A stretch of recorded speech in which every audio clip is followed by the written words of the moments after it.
Hey, what's up, everybody? It's Wes here, aka Seahawks Prime, and this is the Seahawks Times, your go-to NFL channel for all things NFL related. And if you're a Seahawks fan, subscribe right now because you're going to love every one of my videos. Let's get right down to business. The 2022-23 Seattle Seahawks are ranked by most football analysts at the bottom of the league, not even the bottom half, but like team 28 to 32. And you know, a lot of that on paper may be justified to the average kind of writer or fan, but listen, just hear me out here. In this video, I'm going to explain why I think the Seahawks will make the playoffs, and you just got to have an open mind. And if you like the content here, make sure to subscribe. Now, first and foremost, the NFC, that division and that conference part of me has gotten drastically weaker. So much talent has gone over to the AFC, and there's so many question marks in the NFC. Now, I just want you to ponder this. Okay, here's the teams I know are going to get into the playoffs in the NFC, barring any tragic injuries. The LA Rams, the Tampa Bay Buccaneers, and I'm not sure about anyone else. I mean, you could put the Niners, the Green Bay Packers, maybe the Vikings in the conversation as sure bets. Outside of the Bucs and the Rams, I'm not sure. I just don't know for sure. You know, and there's so much change of power in the NFL right now. You can't tell me that that's not true. If you think there's a guaranteed shoe-in team out of the NFC outside of those two teams, you know, leave it in the comments and let's have a discussion. But that's one reason I think that it's wide open. You can get into the NFC, into the playoffs in the NFC with maybe even 8 or 9 wins, in my opinion, this year. And that's just like a really important thing here. Now, to the Seattle Seahawks themselves, something that's not talked about at all is coaching. The coaching acquisitions made by John Snyder and Pete Carroll. Sean Desai, brilliant defensive mind, probably an underrated coach all around, just a true student, like a philosopher and a true professor of the game. I think they brought in Desai to take over this organization in the operations and coaching, aka the young Carroll. Then you've got on the secondary side of the ball, Carl Scott, brilliant mind, has molded some of the greatest like young DBs.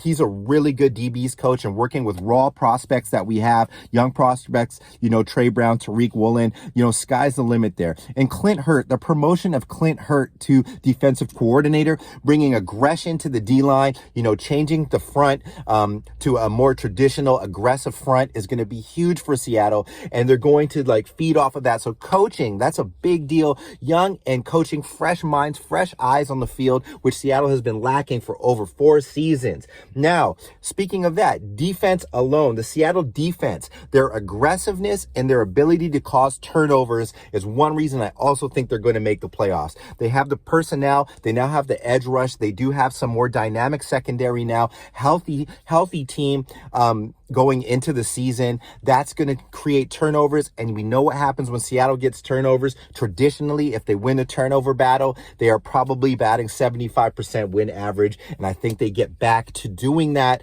in the actual mindset of the team and being aggressive. Forget all of this bend not break stuff. Ken Norton was a great linebackers coach, individual players coach, but as an actual coordinator and play caller on the field, I think he lacked, but God bless him and all he was able to do for the legends on our team. Also, okay, this is a big thing that no one's talking about. Chris Carson, you had a great career. I love Chris Carson. That cannot be go unsaid. He deserves all of his flowers. But still, the Seahawks running game with Rashad Penny healthy and Ken Walker III, and I even like the depth, DJ Dallas and Travis Homer, but the running game. If Seattle can establish this as a top 5 running game, maybe even top 3 running game, I think they can, even with young tackles. That is going to be a mind-blowing advantage for Seattle, specifically in the NFC, in terms of ball control and being able to hit home runs with 2 home run hitting RBs. That is something that should not be, it should not be overlooked here. Now, can Rashad Penny stay healthy? Of course, a question. Analysts will say it's impossible for him to do that. That's not true. He had freak injuries. If he can stay on the field and Ken Walker and him can be a 1-2 punch, that alone is a 500 level team. I'm trying to tell these fair weather fans, do not be so doom and gloom. Okay, now another thing, let Shane cook. Waldron's offense. Russell Wilson, legendary player, but let's face it, he could not work the middle of the field, and short passing game was his weakness. That's Waldron's strength. Short passing games, using tight ends. We have elite tight ends. We have a big wide receiver in DK Metcalf that can catch all the different routes, run all the routes. We have Tyler Lockett. We have D. Eskridge for crossing routes. We have receivers that can catch in the backfield. If they can just get even 70% of the quarterback play out of Geno Smith or Drew Lock, I think it is going to be Drew Lock. This offense could be not only potent, but dangerous. I'm trying to tell people this is no joke. We can run all of those routes that, are in that playbook, the short stuff, the long stuff, the play action. This can happen with even just a above 500 level top half QB, which I think Seattle has on the roster right now. Let Shane cook. Let's get Noah Fant involved. Let's get the tight ends involved early. Go to a lot of 11 personnel and work off of that. And I'm telling you, it's going to be effective and dangerous. And now you cannot pay for this, but Seattle has youth and speed now. Speed kills. Let's look to the teams that have had success in the past few seasons. Outside of the Rams, who are also a quick team, you have the Cincinnati Bengals, the Kansas City Chiefs, teams like that. If you look at their rosters, what do they have? They have a lot of 4-3 people. We have 4-2-6 people on defense now.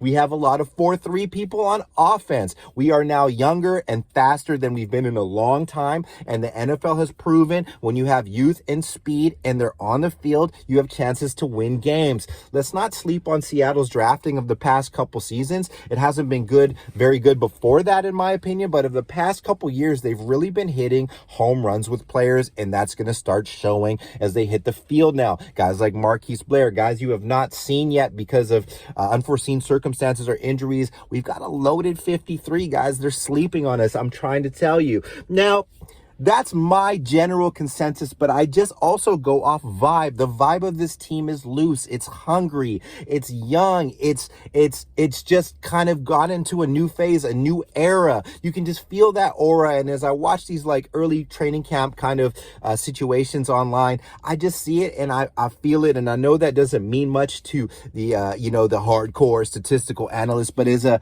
longtime football fan that's been watching this sport for over 30 years with great intent, I can see a playoff team here. I don't believe it's like a 12-13 win team, but I do think the Seattle Seahawks sneak in based on the talent they have alone and the weakness of the NFC, and all the other factors that I have broken down in this video. If you like this content, please subscribe to this. I'm going to keep bringing that heat for you guys. It's SeahawksDraft Prime here. Much love to each and every one of you, no matter what your team is. I hope you have great success and you enjoy this season, but keep tuning in. Much love and peace.